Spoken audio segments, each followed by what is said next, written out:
Hello everyone. As it is Sunday, I once again will answer some of your questions. Sylvia Gäwieler asked me how am I doing my laundry on the boat. Now, to be honest with you guys, I don't do any laundry on the boat. It's not that I don't like doing laundry, but it's simply it's very difficult.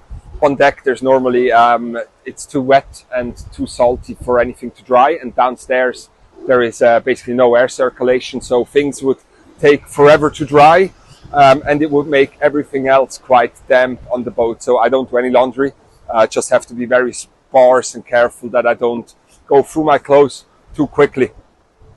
Wildgoats 27 asks how often I drive the boat without using the autopilot. Now, I would say I probably drive by hand about 15 to 30 minutes a day.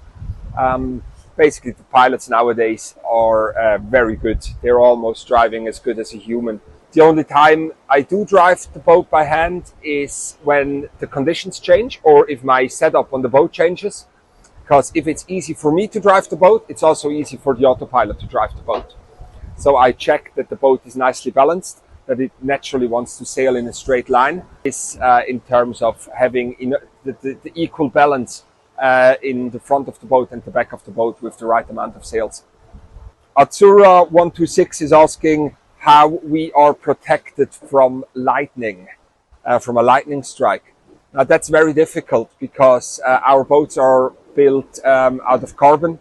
The hull is out of carbon as well as the mast, and carbon is a very highly conductive material, so it's not easy to protect the boat from lightning strike. What we can do though, and what we do, is if I know that I'm sailing into a lightning storm, I will disconnect all but the very essential electronics.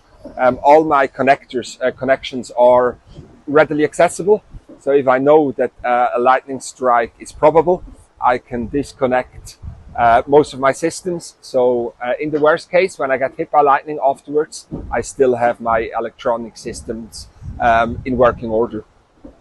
From Florence, if I write in a manual logbook and what I write in it and how often, we do not fill in a manual or a logbook anymore.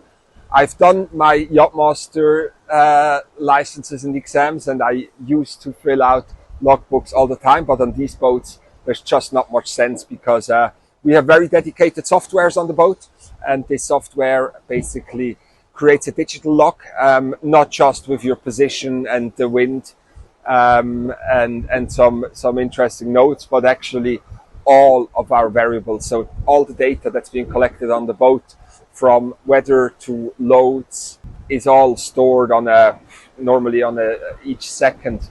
So it's very helpful. If you have a problem, you can go back and see what happened, and also when you're training, you can actually analyze your performance very well. So that's the reason why nowadays we only use digital log files.